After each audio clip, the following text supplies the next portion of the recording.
So first of all, welcome to everybody who's joined us today. You're welcome, albeit virtually, to South Wales for our Earth and Ocean Sciences part of the Earth and Environmental Sciences. All right, it is a Saturday morning, open day. The format of this is I'm going to give a little presentation to begin with, and then we'll have a question and answer session. But first of all, to introduce people, I'm Andrew Kerr, and I'm Director of Recruitment and Admissions in the school. I'm also a lecturer in the school. Going across my screen here, we've got Jenny Pike, who's the school Director of Learning and Teaching and a lecturer in the school as well. We've got Ian McDonald, who's our theme leader of the Geology Geoscience degree programs, and also again a lecturer in the school. And then we've got some of our students with us. We've got Grace, who's finished her third year and soon to go into her fourth year. She's been here quite a while. She's studying geology. We've got Nathalie, who's environmental geographer, has just finished her first year. We've got Francesca, who's also doing environmental geography, but has finished her second year, about to go into third year. We've got Erin, who's environmental geoscientist, just finished her second year. Everybody correctly introduced. Okay, so see, and when I've been doing those introductions, we've accumulated a few more people. So I'll just share my screen. We've got a 5-10 minute presentation, just really to highlight a few important points, things you might be wondering about, and to signpost you to. We've got a lot of videos on the main Open Day website, and I just wanted you to flag those up to you, so do take a chance to look at them. So if I share my screen with you.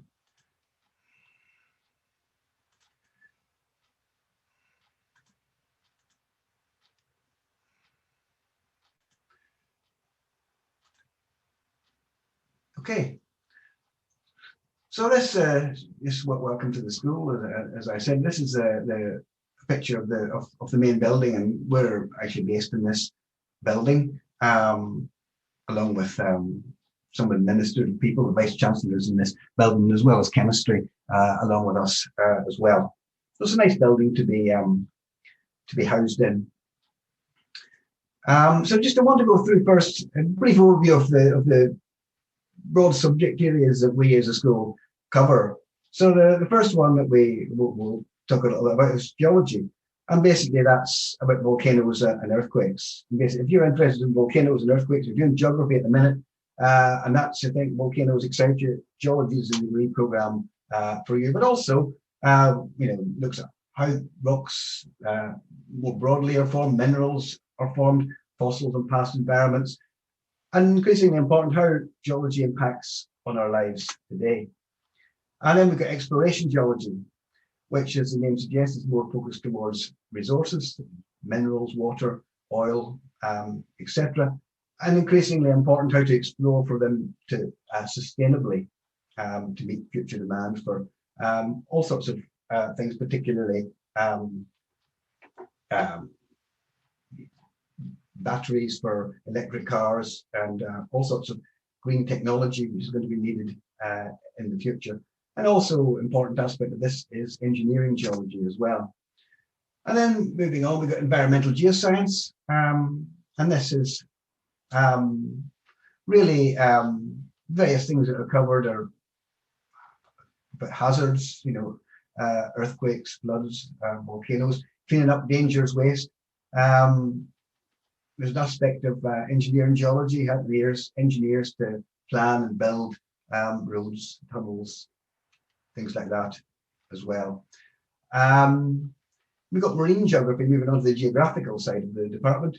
The ocean is largely, in large part unexplored.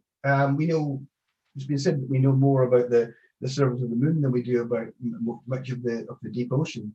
So it's a quite a specialized degree, but it's quite a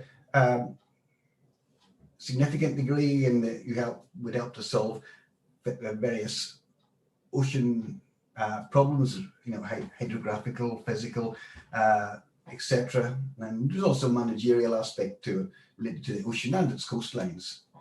Then you've got environmental geography, and our two students in environmental geography are probably more equipped to say a bit more about environmental geography. But it's about how the Earth functions and the science behind human impact on the planet over time. And by the time they finished, environmental geographers should have the wide range of skills to solve a range of complex environmental problems in a variety of worldwide locations. And then we've got physical geography, and this is more about the physical processes, less about the human influence.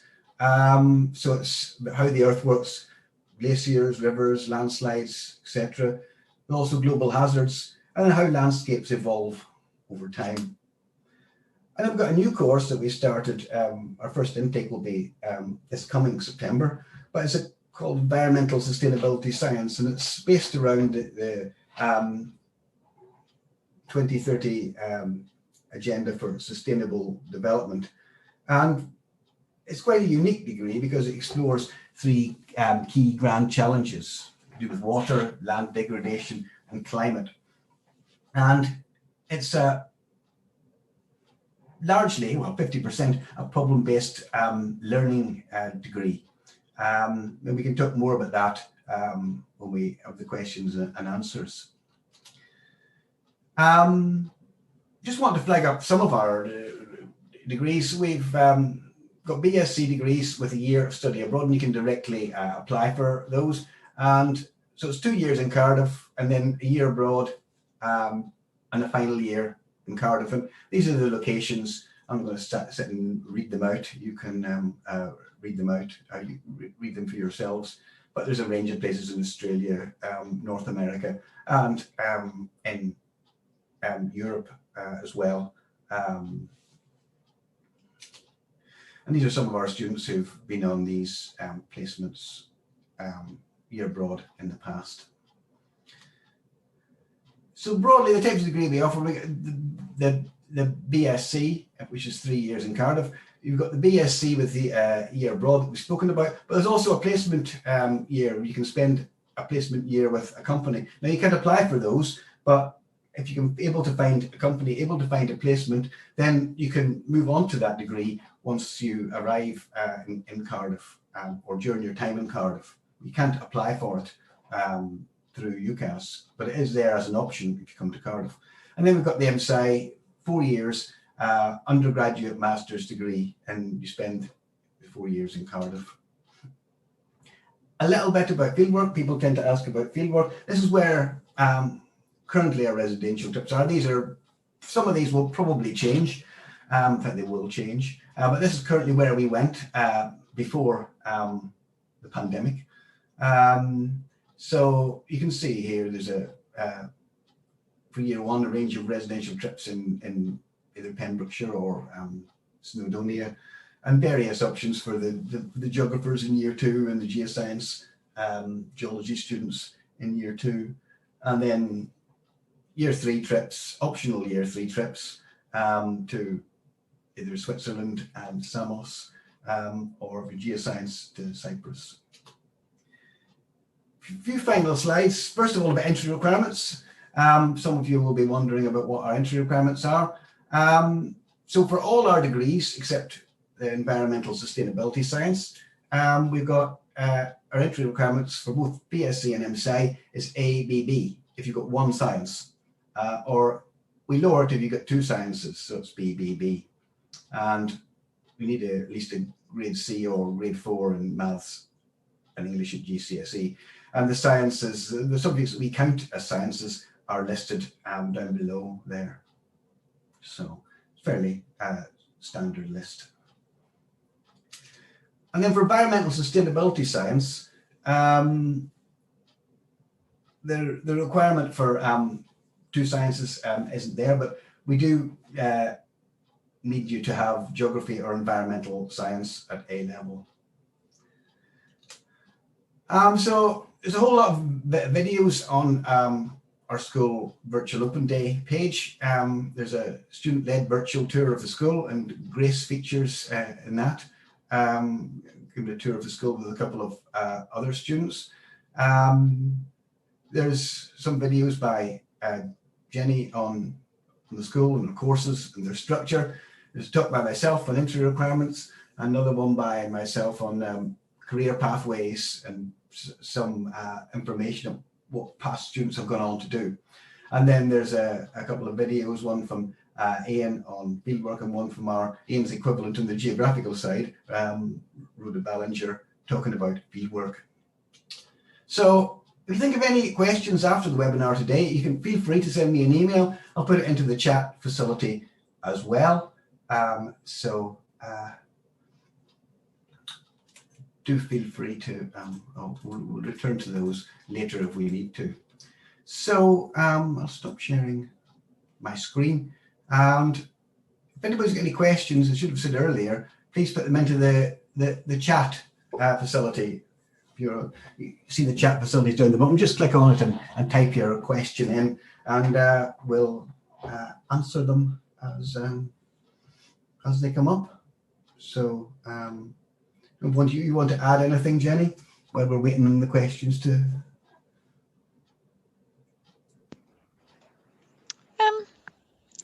I think that was quite a reasonable summary, Andrew. Thank you very much. I guess one thing I would say is that you didn't actually say where Year 4 fieldwork currently exists or is planned, and so it's worth saying that the SCI fourth year trips, you know, when we are able, do run to Almeria in Spain. So there is fourth year fieldwork as well. All of the years have a fieldwork element within them. Yeah, I don't know. I think that was a useful summary. I think it would be very valuable for people to go to and have a look at all the videos. We have a huge amount of information for you there, and they're available to you for much longer than just today. I believe that's right, isn't it, Andrew? Sorry, what? I was just reading the questions. I didn't quite hear what you said. She's not listening to me. The videos, the recorded content is available beyond today, isn't it? It is, yes. And there will be a recording of this available as well to everybody who's registered. So if you missed something, you can go back and listen to it again. So we got started to get a few questions in. And first of all, from Joe, what were the entry requirements for the ESS degree? Well, it's ABB, and you need it at least you'd have geography or environmental geoscience as part of that. We're not specific about the A being in geography, as long as you've got ABB and geography, and that's fine. There's a question from Sam. Questions are in two places here. There's a question and answer, and one's in the chat, so that's why I'm clicking from side to side. So for those doing environmental geography, would you mind giving some detail on how you've found the course and what you've done so far? So I think that Natalie and Francesca, do you want to see Natalie first there? Do you want to say a little bit, Natalie, about how you've found it? I know it's been a bit of an unusual year, but you can say a little bit about the course. Yeah, sure. Yeah, it was probably an unusual year for everybody because it was mainly online. I found the first year super varied and super interesting. We received a lot more than I would have expected, to be honest, with it being online. The content was, as I said, very varied and interactive. We had recorded lectures that we would have to watch. We had case studies, interactive content. There was scientific literature that we that was recommended to read, and then each week was also finished with like a live Q&A session or like a live workshop where we be working in groups together. So yeah, it was definitely a lot more than I would have expected. And I think, as far as I can say, because obviously that was only my first year as well, it was very varied in the way of, like, we learned a lot of basic skills. So there was a little bit of geology, there was obviously a lot of like environmental geography content, and also a little bit of like software skills and fieldwork skills. So yeah, it was definitely a very interesting first year. Okay, Francesca, do you want to say a little bit about how you found the course? Yeah, so I have done 2 years of this course, and I found them really interesting. I didn't expect them to be, I didn't really have any idea of what environmental geography entailed specifically. I'd read all the course structures and things like that, but you don't really get a feel for it until you're in the lectures. And like Natalie said, it was very broad kind of in first year. You get to pick little bits up from kind of, from you do a little bit of geology, you do a little bit of environmental work. So it's very broad in first year, and then in second year, you kind of build on the things that you've learned in first year. So you take skills like GIS that you'll learn and you move that into second year, and you look a little bit deeper in your second year, and you continue that through your degree, I believe. So yeah, I found it really interesting because there's science bits, there's geography bits. The thing I like the most as well is there's a lot of human interaction as well. So in year 2, you have a policy module, and year 1, you have a policy module as well. And finding that both the science and the human bit is really interesting, and you can kind of see where you want to go with the degree, because there's lots of areas that you can kind of look at and you find an interest. Well, I found a different interest in every lecture, so it was really interesting for me going through both years.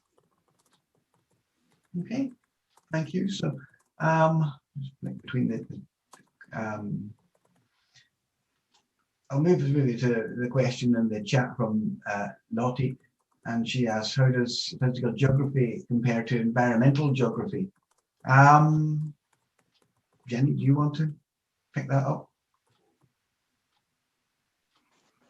Yeah, sure. So physical geography is, in essence, probably what you're most familiar with. It is the sort of study of the landscape and the Earth's surface, and the sort of morphology on the Earth's surface with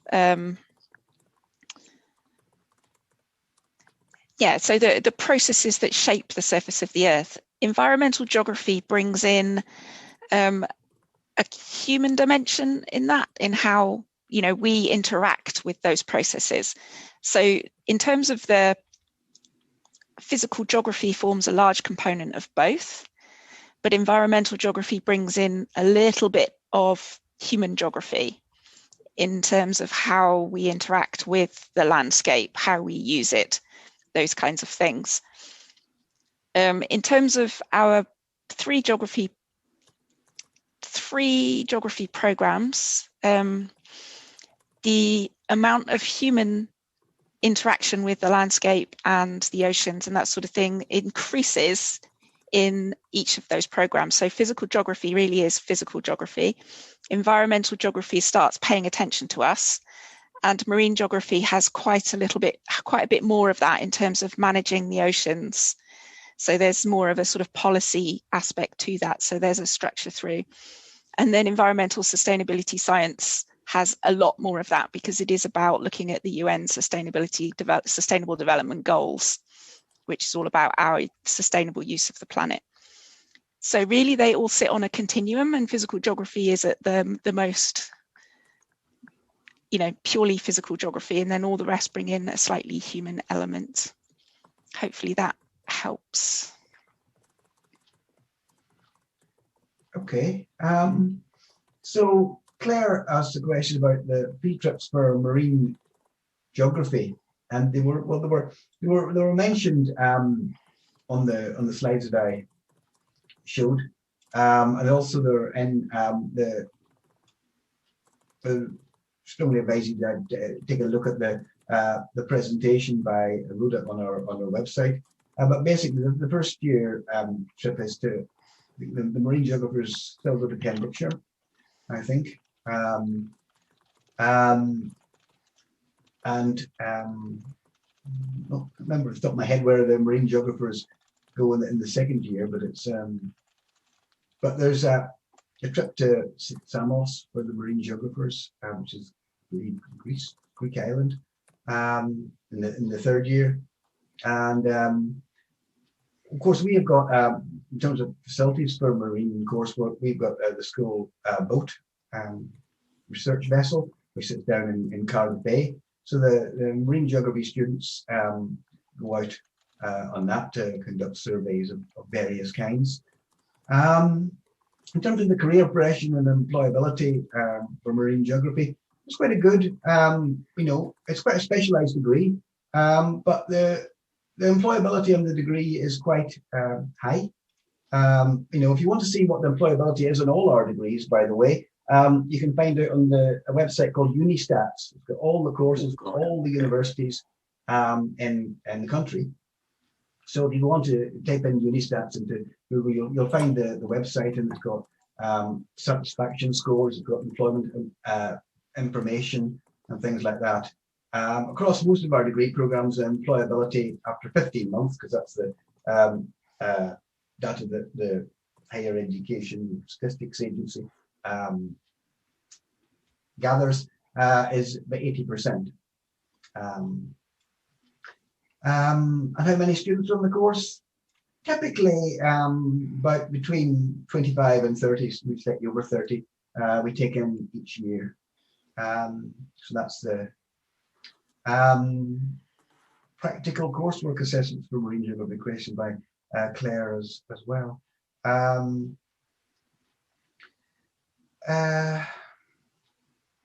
not sure. Jenny might know a little bit more about that aspect. But there's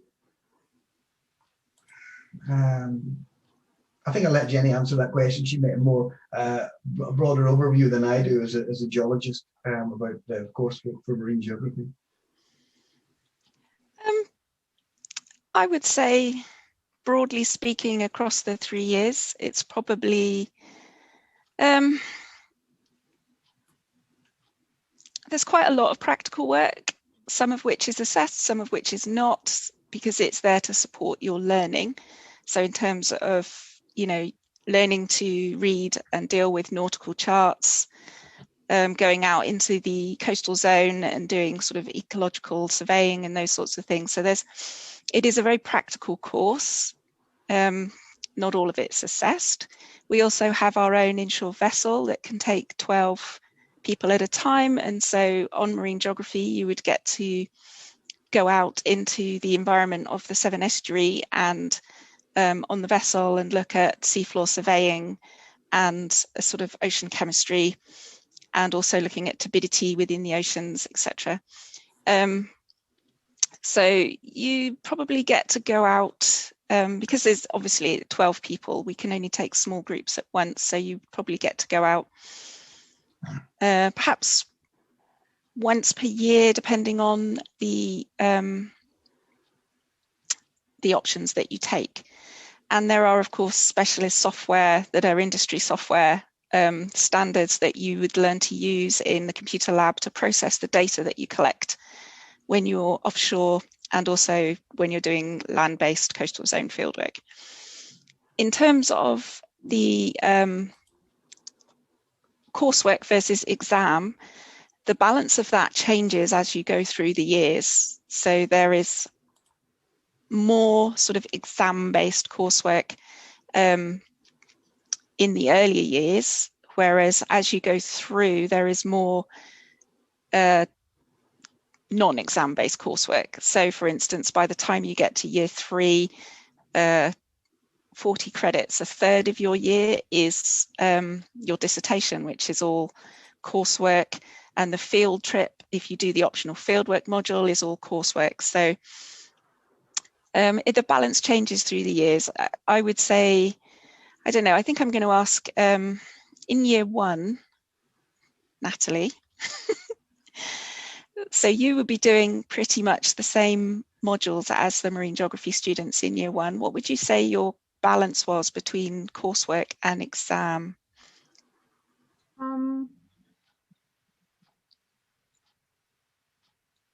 Well, we had. Do you mean because there's a final exam at the end of the semester? Is that what you mean, or do you also mean because we also had to write essays and we had a little weekly tests as well. So there was that. There was also a day trip to Berry Island that involved a project. There was field skills that were assessed. So it was definitely a mixture, maybe 70-30, 70 being the exam based. I don't know, would you agree? Sounds a bit high to me. Yeah. I think so really exam based, we would consider that as a sort of unseen test, whereas all of the rest would be coursework. No, okay, then it probably is. I don't know, we should try again. Maybe the exam, really like the exam-based one is maybe then 30, maybe the other way around. Yeah, I think that sounds about right. Yeah. Yeah. Okay. So, sorry, I just there's a few questions that have been answered in the typed chat. So I don't know if you want to take a look at those, but I'll just zoom in on one of them. And Charlie asked, is they're doing geology at A-level a big advantage? I can answer that, but since you haven't heard from me, and I think to some extent it is an advantage, but that advantage diminishes with time, because we will teach, anybody coming in with a non-geological, without a geology A-level, we'll teach you all the geology that you need to know. And what we find is that often students with a geology A-level will come in and they'll think, yeah, this sounds very, very familiar to me. But probably by the second semester of the first year, you're starting to come across things that you haven't been taught in your A-level. And increasingly, you're having to, learn this new material. And what we find is that students that don't come in with a geology A-level background probably catch up the A-level people during that second semester, so that by the end of the first year, everybody is on the same sort of page. From the second year onwards, the content is at a much, much higher level. So the geology A-level is not so much of an advantage. It's very, very helpful in that first semester probably, but that advantage diminishes with time. And if you're not coming in with a geology A-level, you shouldn't feel intimidated. Basically, as long as you work hard enough and as long as you're able to assimilate the material, you'll catch up. Thing is, geology is offered by relatively few schools these days. Yeah, that's true. I think Erin wants to say a word, and then I'll hear from Grace as well. I would just add to what Ian said there. I replied to that answer, actually. I'll just read out what I said.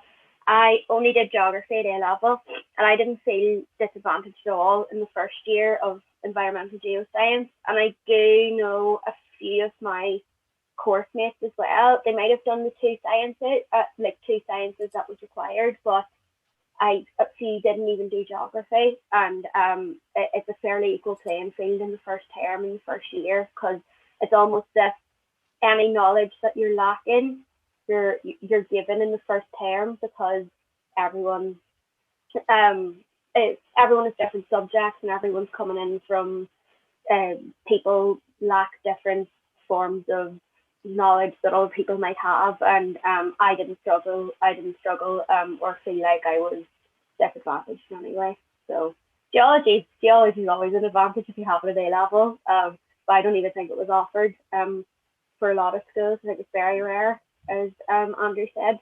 But yeah, I wouldn't worry about that. No, I mean, I just maybe to make a point before I had to Grace to say a word or two. It's important to note that our first semester, so that's up until the end of January, that's common to all our degree programs with the exception of environmental sustainability science. So all the rest of the programs have got exactly the same modules. So you do exactly the same material. So what that does mean is that you can change up to the end of at the end of the first semester. So you come in on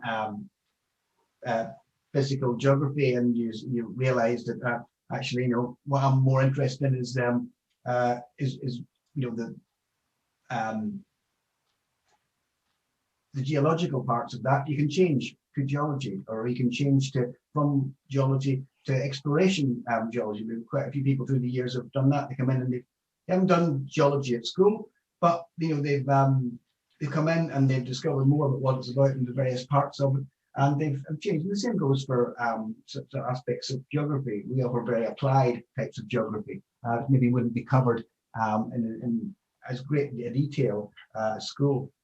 But Grace, I can't remember if you come in with geology or not. Yeah, so I obviously do geology, and I didn't do my A-levels in geology. I did mine in geography, chemistry, and biology, and I've been absolutely fine. It was obviously new concepts that I was learning, and a few of my friends did do geology at A-level, and they said that first year it was kind of like just building on the knowledge they already had, whereas it was obviously new for me. But I think just having like a scientific mind anyway, like will help you if you've done sciences. Okay. So I think since there's not a great abundance of questions coming in, Andrew, we'll look at. Sorry, Jenny. Before we move on, can I, because I didn't actually finish answering Claire's question, I realised I didn't do the last bit. So can I go back to that? Yeah. So the final bit of Claire's question was, how possible is this to complete if we go back into a lockdown? Well, we have spent a considerable amount of the last year in lockdown. Some of us because within Wales, different parts of Wales went into lockdown at different times. So some of us have been variably in lockdown and out of lockdown for quite a significant part of this past year. We have, I mean, this is also a view that the students can have, but we've pretty much delivered everything in some form that we would have delivered. We have designed virtual field courses to replace the actual field work, and this applies to all programs, not just marine geography. But so we've designed virtual field courses that have involved using Google Earth Engine and a geographical information systems format, GIS format. In terms of using specialist software, it took a little while, but by the time we got to sort of mid-November last year, we had much of our specialist software was available on remote servers so that you could access that specialist software. In terms of materials, so some programs got sent out, if it was required, materials packs so that they could work with things at home. So, that might be paper-based resources. I think year one got some actual rock specimens and things like that to sort of have at home. And we have various software that allows you to interact with what you're looking at. So it isn't just death by PowerPoint. There are other things you can do. There's a software sort of standard called Xerte, where you can put in interactive activities. So you're not just viewing it, you can actually click and press and type in things and get immediate feedback and that sort of thing. And then we also have Zoom. Zoom is our savior. We have interactive sessions via Zoom, Q&A sessions, not dissimilar to this, but we would have everybody on the call. And you can also have, one-to-one sessions with your tutor, or if you have questions for someone, they'll come on and talk to you. So for me, and I think all of us would agree, the past year hasn't been as we would have liked it, but I think we've pretty much done the best job possible to actually allow you to complete all of the activities in some format and meet all of the learning outcomes that are required within a degree, including marine geography and all of our degree programs, because they are intensely practical. And that has been a big challenge to us. But, we have found ways of trying to mitigate that to some extent. so that you still get the skills. And then over the course of this coming year, you know, I'm hoping that, you know, with a few hiccups, we're all expecting hiccups, we can start moving back towards normal and getting people onto campus and into the buildings a lot more. I think it just might be useful for the students to just give a perspective on, you know, what they've thought about what we've delivered this year. And, you know, we're all thick-skinned, be honest. I think, oh, sorry, do you want to start? go? No, sorry, you start. I was going to say that I obviously had to do what would have been a geology mapping project online. So that was heavily course like in the field based, and we couldn't do that. So we had to do that using Google Earth Pro. And it meant that I got to do a project that was actually like a lot further away from where I could have done it. So I did mine in a place called Snake Creek in Australia. And yeah, my supervisor just created a virtual mapping project for that area. And it turned out really cool, like really interesting. Just kind of totally different, I think, to what it could have been. But I gained so many skills and computer skills mainly from doing it. And yeah, I'm really happy with how it turned out. Natalie?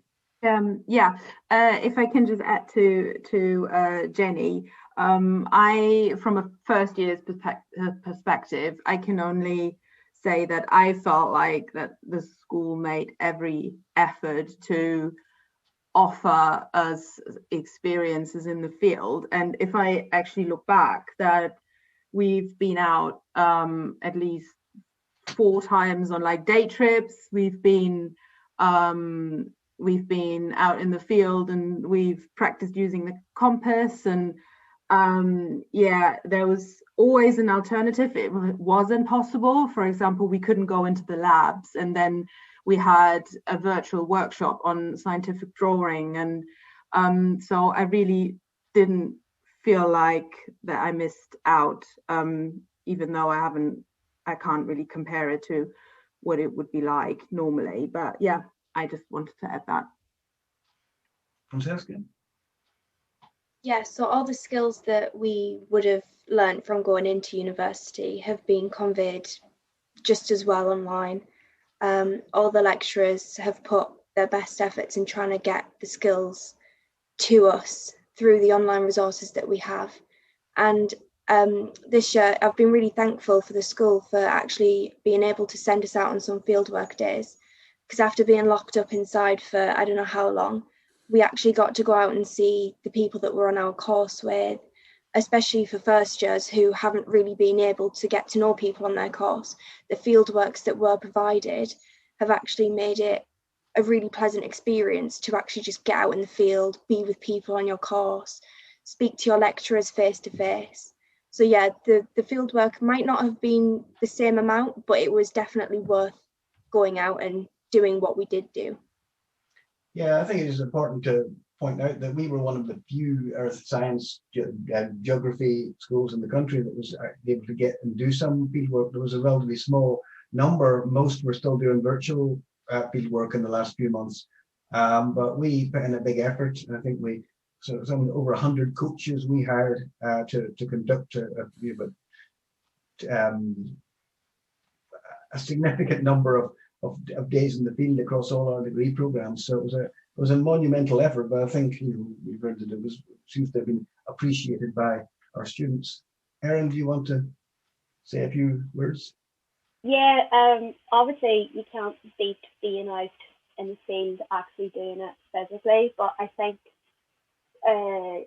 all the, like, say, Ian and Jenny and whoever else is involved in developing the say we used ARC maps or ARC story maps. It was just, everything was in so much detail that it felt like it was really realistic. And I will point out that whenever lockdown came around and was God, we're doing virtual field work, like this is so annoying. But then when you look back on it, there's a lot of IT skills and computer skills that we learned, but also maintained from, say, first year, or just learned brand new skills that obviously in now a very technologically advanced industry, that it will be really valuable whenever it comes to employability at the end of things. And I actually never thought I'd say it myself, I actually really do like doing mapping online, which I never thought I'd say at the start of the year, but really, really good. I think it was really worthwhile. I think it was, every cloud is a silver lining, I suppose. But the fieldwork we did get to go out and do this year was really good as well. And I think either or, it's really worthwhile. So I think regardless what happens, throughout the year, I think it'll end up positive anyway, I think I have a pretty good comparison of what fieldwork is like before COVID happened, because I obviously had first and half a second year when everything was normal. And like we did so many residential fieldwork trips. I think I did Pembrokeshire in first year. I did Isle of Arran in second year, and Devon and Dorset as well in second year. And I mean, the virtual stuff doesn't compare to them. Like, they are so much fun, but it was still as good. Like, I got the same benefit. So Thank you all. Before you move on, Andrew, can I just answer Hannah's question from the chat, because I don't think other people see that question other than us. All right, okay. So there's a question in the chat from Hannah about how many human geography courses do we offer? Well, in our school, we don't offer any pure human geography courses. The human geography programs are delivered by a different school in the university. So we have a School of Geography and Planning, and they deliver all of the programs that are primarily human geography. So we have all the ones that are primarily physical geography, and geography and planning have the human geography aspects, and also obviously a suite of planning and more sort of, I don't think I want to finish that sentence. That's what they have. Okay, so that's just to answer that question there that's hidden from people. Okay, go, I'll shut up now. Okay, that's fine. I mean,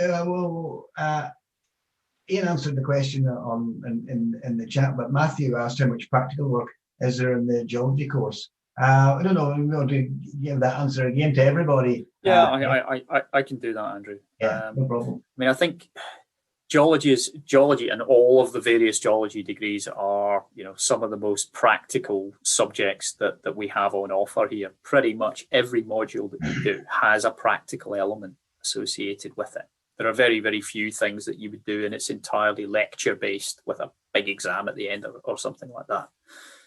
Pretty much all of it involves some practical work. And that practical work can take the form of actually working with rock specimens or fossil specimens.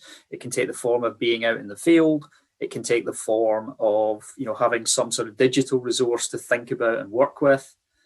Some of those assessments or some of those exercises you would do on your own. Some of those exercises you would do in groups.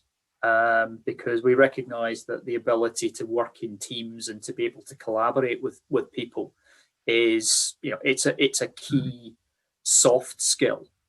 If it's a non-academic skill, it's an interpersonal skill that we want to develop alongside your academic skills. So there are lots of things that are built into the program where you're working and thinking like a geologist of whatever flavor.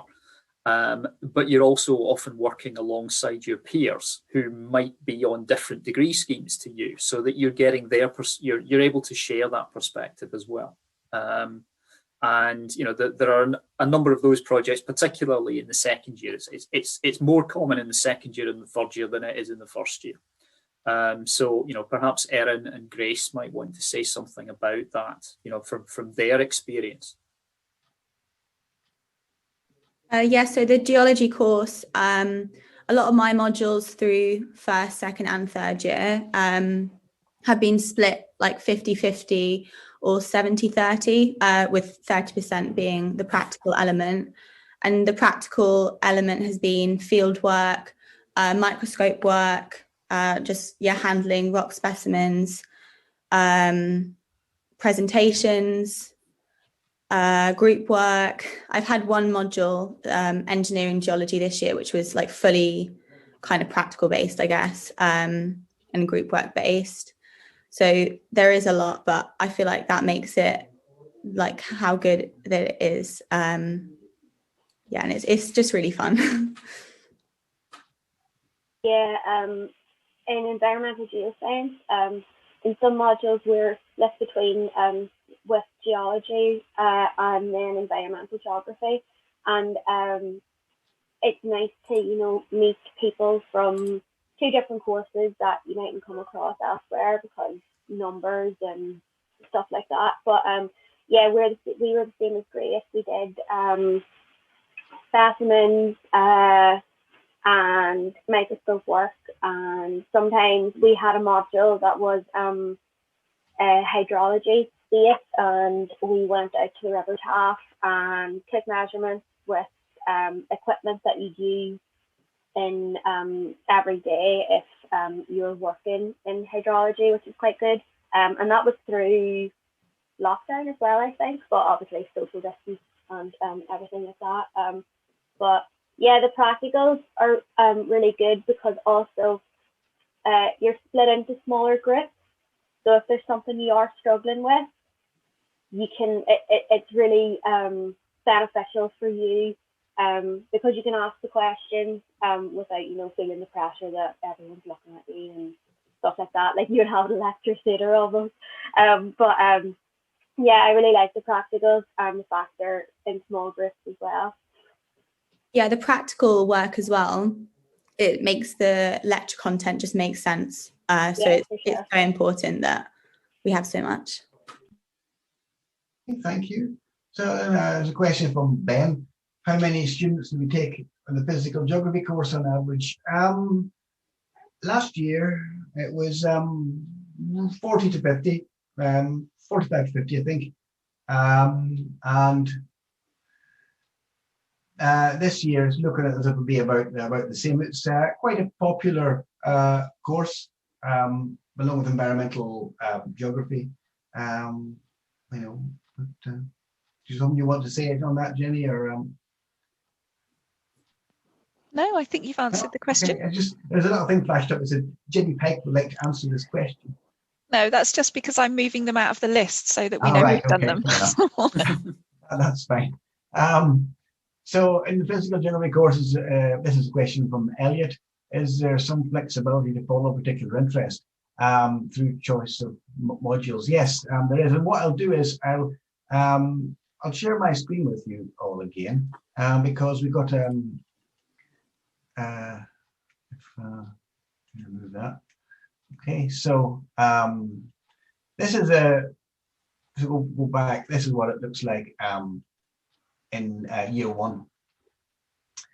So as we said, the first semester is common for these degree programs, and then the earth sciences, geosciences split up and do that half of the school does those modules, and the geographical environmental side do these modules. That's in year one. Then in year two, on the geography side, and this is coming directly to your question, you can see there is for physical geography these the solid modules, ones that are in solid colors.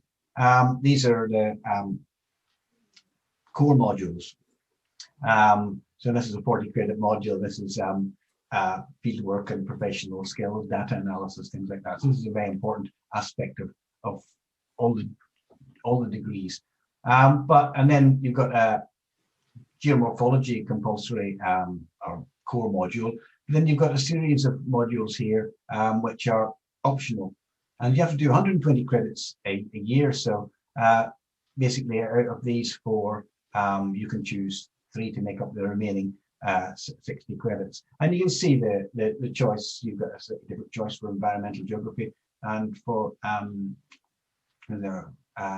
different choice for marine geography as well. And then if we move to year 3, you can see there's quite a lot of options available.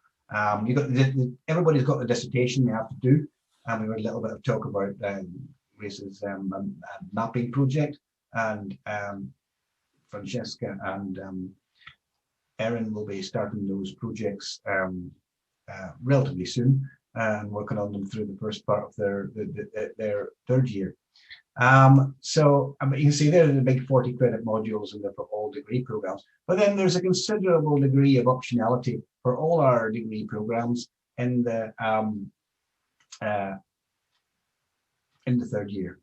And you can read the modules. If you want to know more about the modules, you can find more about the modules on Cardiff University Course Finder. You just do a search in Google for Cardiff University Course Finder, then in the name of the course you're interested in, or if you can select it by school, so you can browse all our courses and you get a lot more information on what these modules are and what and short descriptions of the modules and things as well.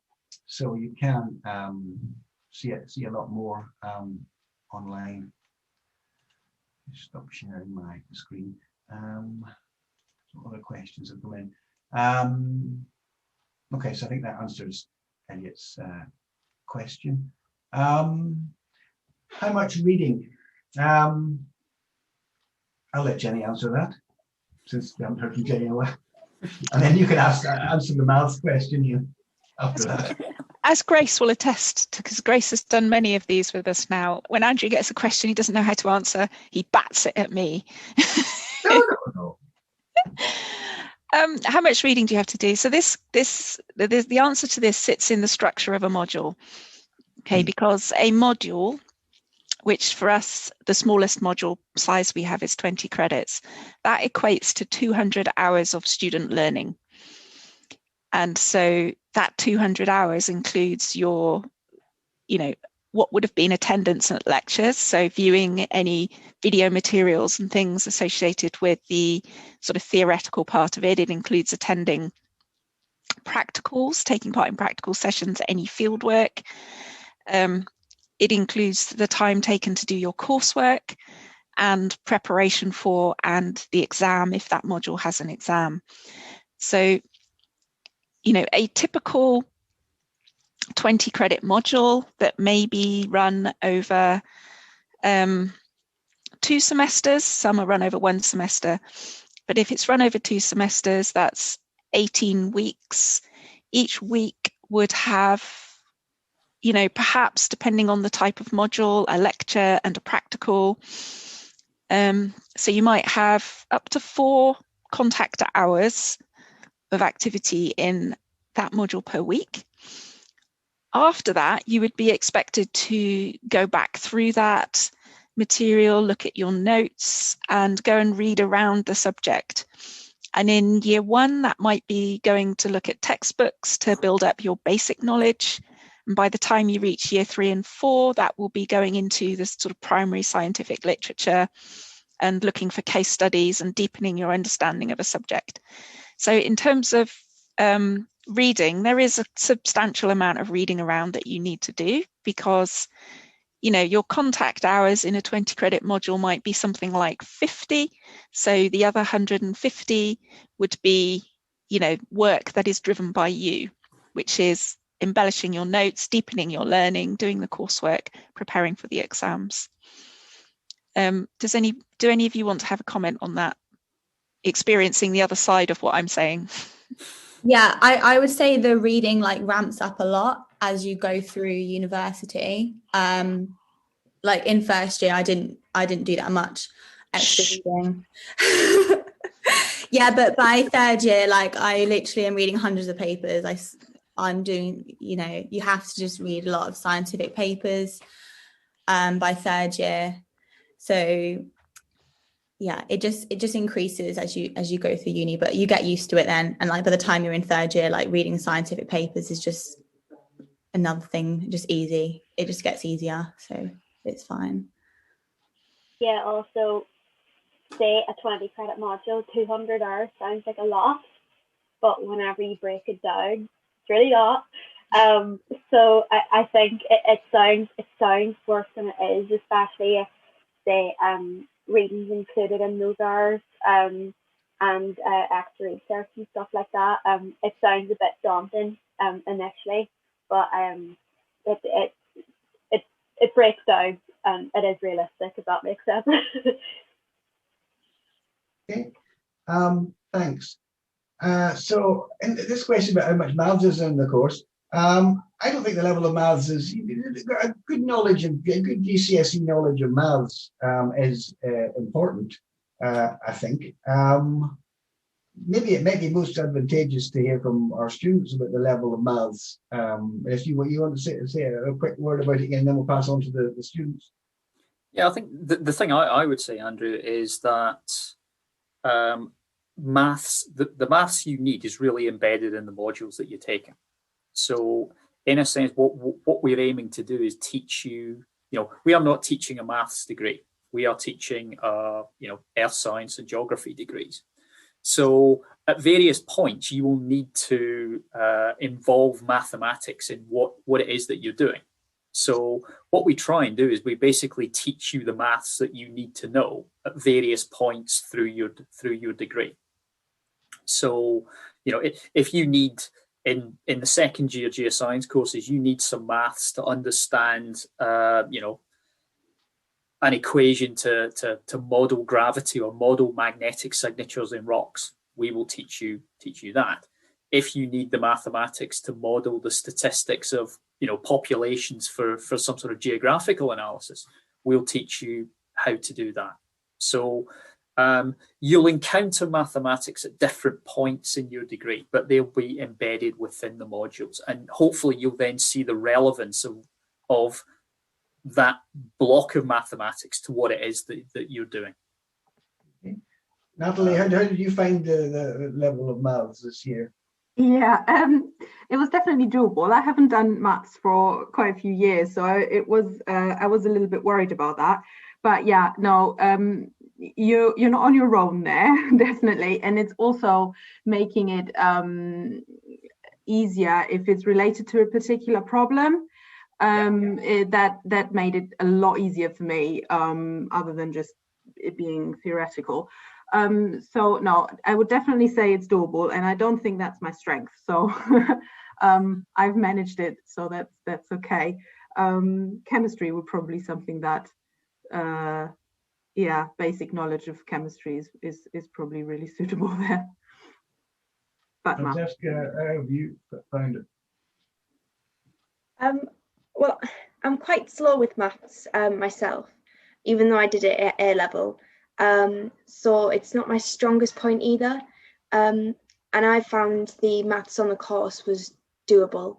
And if I wasn't quite sure, I could go to others that kind of had more of a maths brain, or any of your lecturers who teach you the modules. They're quite happy to give you a little bit of help if you need it.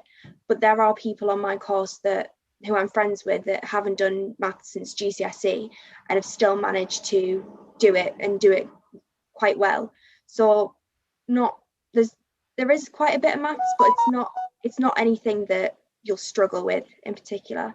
And like Natalie said, as long as you have the basics kind of level of it, you'll be fine. It's not too mathsy, which is great. There's also maths support groups, isn't there? So yeah. Mm-hmm.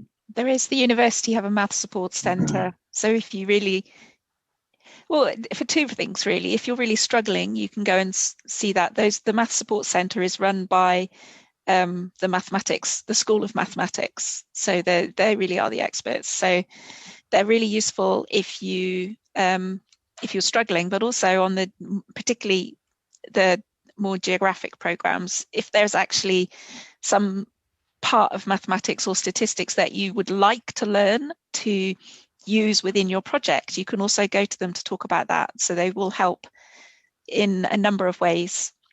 So that is something that the university provide as a resource for all. Okay. So things moving on. We've answered there's one final question here. A student EPQ in geology at A level an advantage? Yes, it is. It's certainly a beneficial experience. We don't make any. If you're doing an EPQ, I think if you get an A in it, we will lower your the offer by a grade. So it doesn't matter what it's in. So there is that as well. But certainly doing it in a geological subject was certainly, stand you in good stead for doing one of our degrees. What I think we'll do, I know an hour was scheduled for this, but there's also, there was an hour and a half scheduled when I put it in, but the university is only down an hour and a half. If you do have to go to another presentation or whatever, feel free to leave. But what we'll do now actually is for about 20 minutes, the staff will leave the webinar and let basically you ask questions without us there to our students. You may feel a bit inhibited asking questions when we're here, so feel free to ask them what you want about student life and about things like that, about the courses when we're not in the room, as it were. And we'll come back about 20 past and finish up any questions, anything that's come up that the students aren't sure about when we come back. So I'll hand ownership of the webinar over to Grace, and we'll leave, and then we'll come back in about 20 minutes or so. And we've done this before. We found these times quite popular. So we've been in the past there, but they've run on a little bit longer than we have scheduled. So I will leave, and we'll be. So Grace, I say, Grace, think about having a chat about the what you would tell your 17-year-old self, because I think that's a really interesting thing to talk about. Yeah. Yeah, great. So we'll be back in 20 minutes. Right. Okay. Cool. It's just us then. I guess we could, and unless we get some questions in, we could start that question that Jenny mentioned, which she usually asks us about what we'd tell our 17-year-old selves. And I feel like for me, it's just more don't stress too much. Like, I think there's pressure to know what you want to do, like when you're going to university, know what career you want to do and all of that. And to be honest, like I still don't know what career I'm going to do. And I'm literally, I've got 1 year left. So like there's really no pressure. You'll find like what you're like really passionate about after doing your course for a couple of years. So yeah, just don't stress and make sure that you're just doing like what you really want to be doing. Because if you're enjoying it, that's the main thing, because you are going to be studying it for the next 3 or 4 years. If you're me, 4 years. So yeah. Yeah, I'll agree with Grace there. I know when I was 17, I failed my AS level. And I thought it was the end of the world. It was the worst thing ever. And what am I going to do now? I went back and ended up doing geography and then ended up here. But I took technically I took maybe 2 years out. Like, I think what I tell my 17-year-old self, like, well, there's no rush to go to university. If it's what you want to do, you will end up doing it. If you do the work and you get there, it's not the be all and end all if you don't get into university or you don't go to university when you're 18, because I worked for a year and I loved it. And I was like, oh, will I go? Will I wait later? But I ended up going and it was the best thing I did. But yeah, especially whenever it's something you really like doing and you're passionate about, be it environmental issues, geology, whatever, it'll just be so much easier because you just enjoy doing what you're doing. So it's same as Grace said, like there's no stress. Don't put yourself through it because you're just gonna burn out. But other than that, I love what I'm doing. I think that's because I don't stress too much about it, which might be a good thing or a bad thing. I don't know, but Yeah, I think that's an important point though, isn't it? Like, and also not to worry, definitely not in the first year. I mean, that's the one I can only speak for, but not to worry about getting the best possible grade either. Like, I know on my course, there's people that they will only accept an A grade, and if they don't get that, then they're really disappointed. And I think that will ruin your experience a little bit. And it's important to enjoy the learning environment and the opportunities that you're given, because it is a really interesting course, I find. And also, the first year is also about trying it out, and that's the good thing about Cardiff. I would say that you have this like flexible first semester where you can say, oh, actually I'm really interested in geology all of a sudden, so which I didn't realize, so you can then change. There's no pressure to be like, oh god, like I'm doing this course, what if I don't like it? I want to change something else. Well, you can, and you have the time to figure it out. You only get that at Cardiff though, so that's a bonus of coming to Cardiff. That is true. Yeah, just take your time with learning and just enjoy it, because you need to find out what you like. So if you just take your time going through all the different things, you'll find what you like pretty quickly and what you don't like. So just enjoy it while you're doing it. That's all I can really say, is just take it all in and just enjoy it. Yeah, like you are at uni as well, to have fun and learn. So true. You don't want to look back and think, God. Exactly. We have 2 questions now. Did you have any work experience for your personal statements? And if so, what was it? No, I didn't have work experience coming to uni. Well, I did. It wasn't related to this at all. I did have work experience, but it was because of my year out. So in my A-levels, second round of A-levels, I did my work experience in a gold mine. Well, there were exploration at that time, and that was maybe, I'm going to say 5-6 years ago. And then I worked in mining engineering for my year out, but that was just luck. And I was working in like administration. I wasn't working anything to do with mining. But that was to my advantage. But again, that was a year out. What else was I going to do? Do you know what I mean? But I know a lot of people that didn't have work experience, and it wasn't a big deal, you know. I think if you sound like, if you explain, especially your personal statement, you know, this is what I want to do, why I want to do it, you don't really need work experience. And realistically, like, you're 17, 18 applying for uni. It's very rare that you'll get maybe a week's work experience in like something that you're really specifically interested in. So I wouldn't worry about work experience then. There's plenty of time for work experience through summers and stuff like that through your course. Do you guys have anything to add? I had 2 weeks worth of work experience, my school did, and I worked in my geography and chemistry departments. So it wasn't a lot of work experience, but it was just a little kind of taster of what teaching would be like, and just working with the geography teachers and the chemistry teachers. And during that, I kind of got to know a lot of the geography teachers in my school, and they were telling us what they did at uni, what kind of modules they did. So it kind of just reinforced that, yeah, this is what I want to do. But I'm not sure if that was anything that kind of helped my application. It just made me think, oh yeah, this is something I would like to pursue in the future. So yeah, I don't think that it's definitely not necessary for you I don't to think be so. at uni.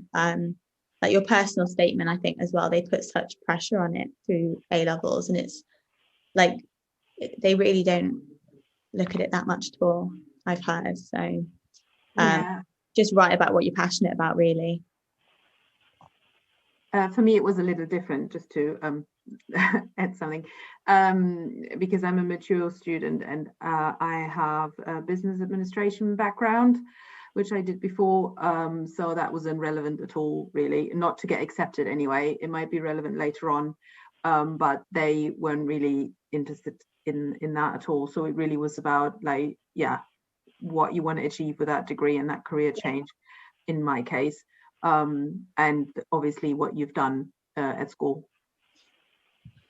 The next question asks, which campus do you study physical geography? So that's in the main building with the rest of the earth and environmental sciences. And then are there field trips and are they funded? So for geology, there are like many field trips, and yes, they're all funded, but for residential ones, you usually have to pay like a very small amount just to help cover food costs. But yeah, it's not much at all. So field trips that I did loads around just South Wales, day trips, literally like weekly in first year. And we also did 5 days in Pembrokeshire.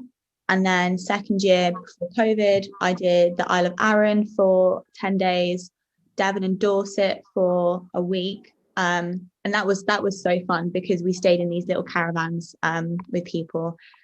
And I did a trip to the Mumbles. So not as much as I would have done. Like I was meant to go to Spain for 2 weeks as well. And I missed Cyprus this year and some other field trips. But yeah, there's loads for geology and they're funded. Yeah, someone else go. Yeah, I think it's the same for geoscience, but I only got half a year's worth of field work because COVID. So yeah, but I think maybe the optional module in year 3, the optional applied field work, there might be a cost there, but I don't know because I think they're still figuring it out. There is for optional actually. Yeah. With the new course, the optional one. I think they're still figuring that out, but again, it could change by the time you reach 3rd year or 4th year. So yeah, but I know 1st and 2nd year there's none that I've experienced anyway. I think English universities for sure. When I applied, you had to pay for every single field trip that you went on, so that was a big bonus coming to college. Yeah, that was the big selling point for me as well. Yeah. Do you know about environmental geography? I mean, obviously, like COVID's made it. Yeah, it's hard to say because I mean, we have been out a few times, but they were only day trips. Yeah. And obviously, we didn't have to pay anything for that apart from taking a packed lunch. But yeah, so it's a little bit hard for me to say what you had to pay for it. But yeah. For the field trips, there is a video on the thing on the website, which will explain like all your field trip stuff, and that will obviously be like for your year coming in as well. It's fairly transparent anyway. If there's any cost, you're told fairly well in advance. But I've never heard of anyone having to pay anything major, bar food and your stuff you want to buy yourself. If there are issues as well with like you having to fund yourself, like they'll help out, because obviously it is good for your learning. So you don't need to... The university are really good in supporting you if you have any issues like financially or anything like that. So if you are struggling, then you can go and speak to someone within the university. But I think at most, like the others have said, it's literally just some money towards food. Or like in first year, we had to pay for a train fare to Caerphilly, which was less than £10. So it's kind of like not a massive chunk out of your budget. But yeah, if you are struggling, then there are facilities within the university that you can go to. Just related to this question, it's been asked when we are out on field, what kind of stuff do you do? So for geology, we do like strike and dips of rocks. Probably sounds so boring to anyone who's not a geologist, but that's really interesting because you can then like basically map out huge structures in the landscape just from these little strike and dip measurements. You use a compass clinometer for that, and you're supplied with like all the equipment that you need for field work. We do like field sketches, like obviously rock identifications, so we get like little acid bottles and can do that. What else do I do? Stereo nets. You'll learn that in structural geology. Again, that's from strike and dip data. I think that's all I can think of. There's actually quite a lot more, I think, but yeah, geoscience is the same, so it's quite common that geoscience and geology will kind of do the same field trips because we do a lot of the same modules. And for example, the last field trip we went out on was about a month ago. So we went up to Cribbarth, a mountain in Brecon. And so what we did, we were given just a blank normal field map, and we were given it, and we had to go around and identify rocks, estimate if this rock was older, younger, by looking at fossils in it, or way up structures, stuff like that. That you learnt, you know, through the year, and then you're able to go out and kind of see it for yourself and physically. And then yeah, we had to identify that, and you were able to identify rock structures with vegetation and stuff, and you kind of walked about, not walked about aimlessly, you walked about thinking about where you were going to go next, and you drew it on the map, and eventually after the 3 days of field work, you'd have this full map, and you'd be able to see folds and all the different rock types, and it's quite nice to see everything, you know, building up, to be able to see something on map that looks realistic, and you're like, oh well, that's there, and I was able to do it here. I was able to draw it here. But yeah, field work's just great. It's even if it's raining, because you kind of need to be prepared for all weather whenever you're in South Wales anyway.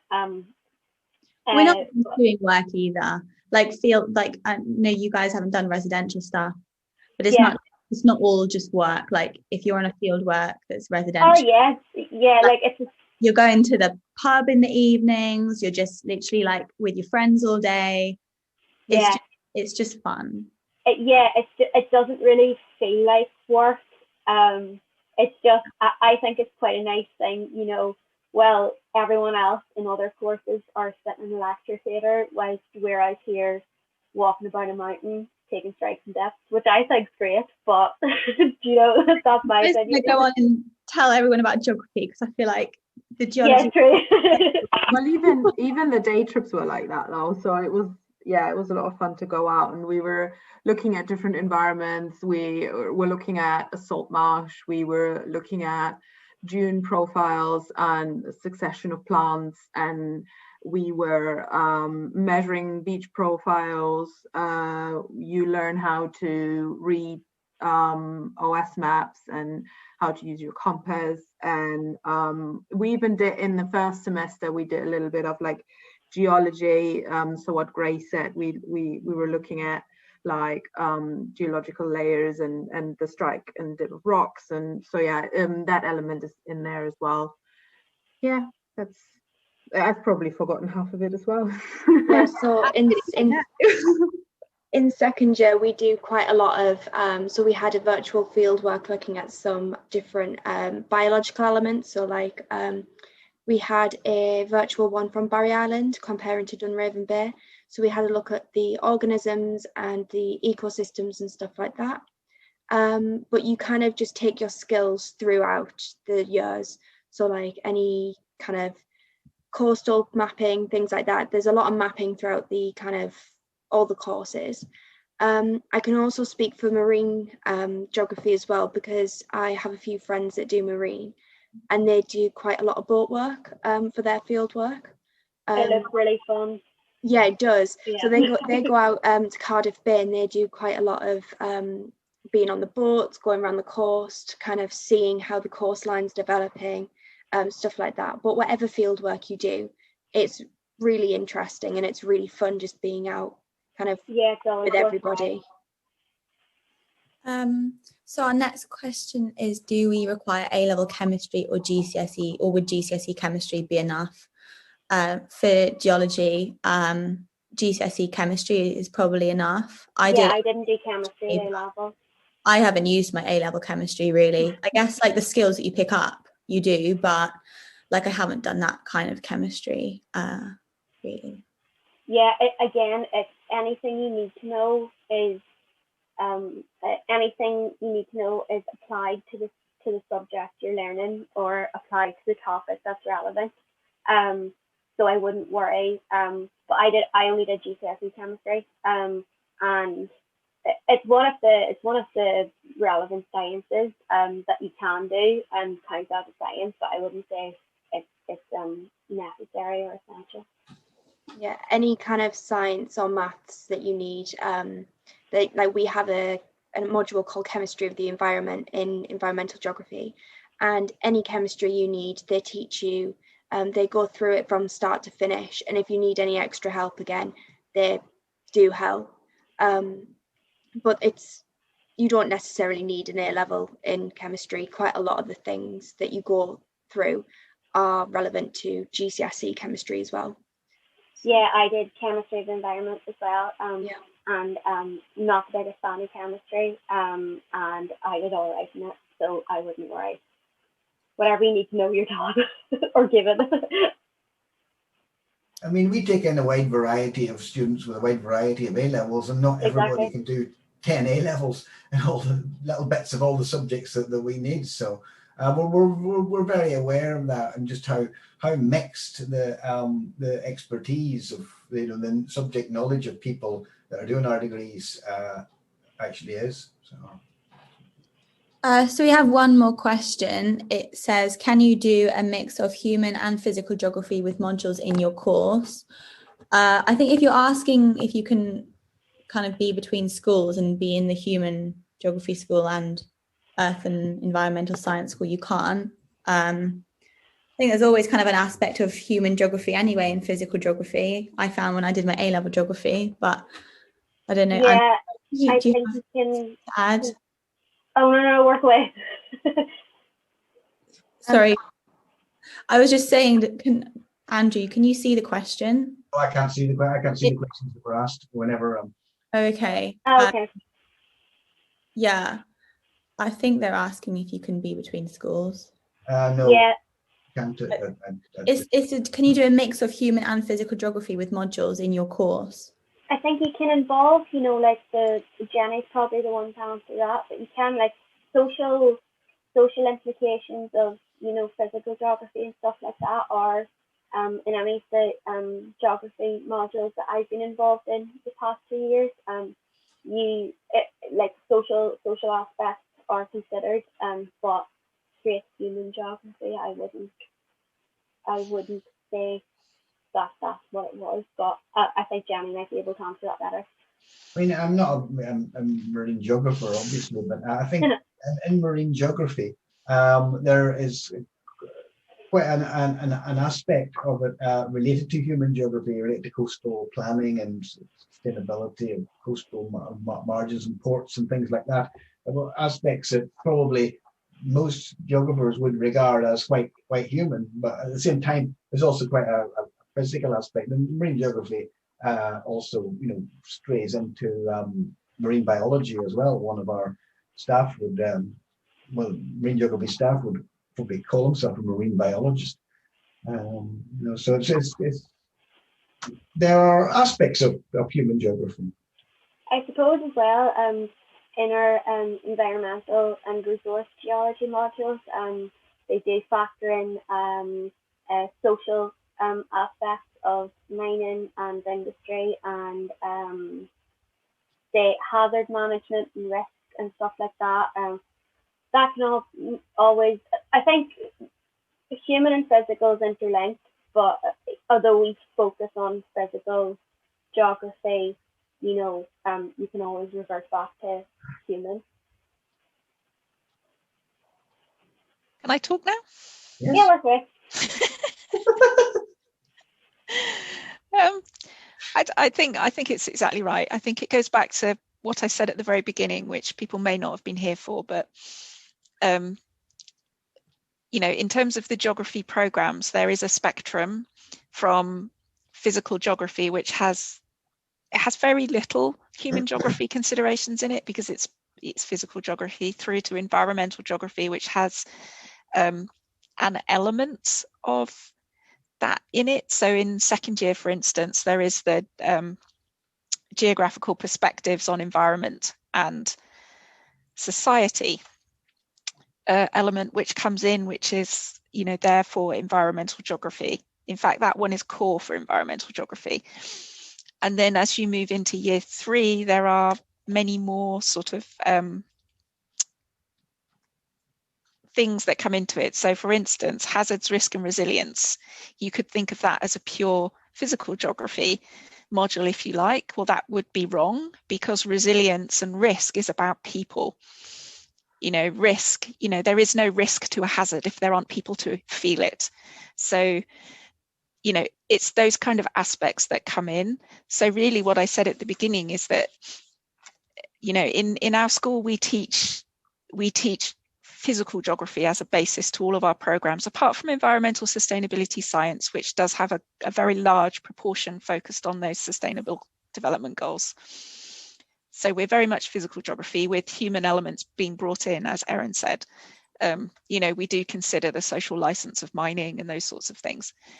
If you are more interested in human geography and you would prefer your mix to be balanced towards human geography with a little bit physical geography, then you should really go and check out the Geography and Planning School, because that's where you will find that. Their programs are, you know, the exact opposite of ours. They're primarily focused in human geographical questions and subjects. And each year they may have a module that is sort of more physical. So yeah, so between the two schools, you could find a mixture. At the moment, we have a long-term plan to perhaps bring the two schools together to form a geography degree that more closely reflects probably geography degrees in other universities, which is a much more 50-50 mix.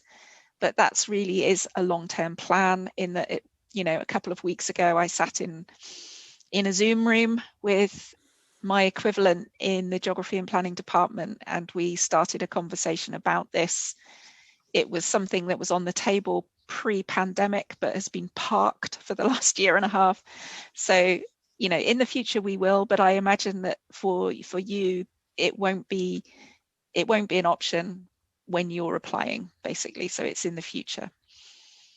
So I hope that provides some more insight into that from a sort of strategic perspective. So were there any questions came up when we were out of the room that we could address in the last minute? We had quite a bit on field work, about where we go, if they're funded. I think that was mostly it. Yeah, thank you. Work experience in the personal statement. I don't know if that would be. Okay, I can say a little bit about the personal statements. I mean, I know that your schools and colleges will stress how the importance of these personal statements. That's not, well, personal statements are really only important if you're applying for a very oversubscribed course like medicine, dentistry, vet medicine, something like that, or to, you know, Oxford or Cambridge perhaps. You know, but for most subjects, for most universities, it's not worthwhile getting too worked up about that your personal statement is word perfect and it's got all sorts of experiences and the rest in it. The bottom line is that in terms of our offers, what we're most interested in is your what subjects you're doing, you know, how you did in your GCSEs, and how you're predicted to do in your A-levels or you know, other exams that you're doing. Those are the things that are more important to us. We don't make decisions based on your personal statement. Where it might come into play, that, you know, might, the heavy emphasis on might, is, you know, say if you were missed your grades slightly to get into us, you know, and then we might look at it, but very rarely is any decision based on that. You know, 99.9% of our, you know, decisions are based on what subjects you're doing and what grades you predicted or got if you've got your A levels already. So your school will tell you it's vitally important, but in well over 90% of cases, it's most universities will not make decisions, and most courses will not make decisions based on that. Is when you can tell your schools that I said that as well, because teachers don't like to hear me say it, but it's true. You know, it's not worthwhile getting too hung up about it. If you're applying for courses in geography, you know, if you're applying to Oxford and Cambridge, perhaps it would be important, but for most other universities, for earth science, geographical degrees, you know, write a good personal statement, you know, by all means, but don't get too hung up making sure the word perfect and it's got in all sorts of experiences and, you know, it's. I've just put my email address into the chat so that everybody can see it. Hopefully everybody can see it, attendees as well.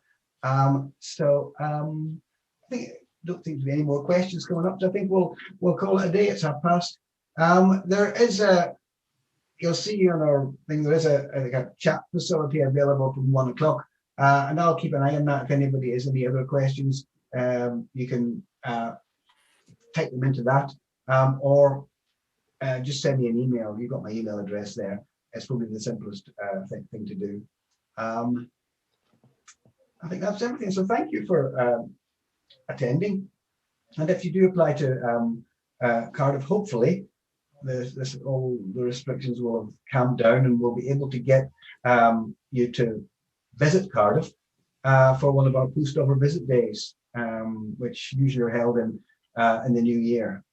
So hopefully we would like to see people, you know, applicants and prospective students on campus again, because it's a 10 times better experience than you know, sitting staring at little people in little boxes and on Zoom screens. Okay, so we'll sign off there, and thank you all again for attending. Yeah, thank you very much for coming along. Yeah, thanks everybody. Yeah. Thank you.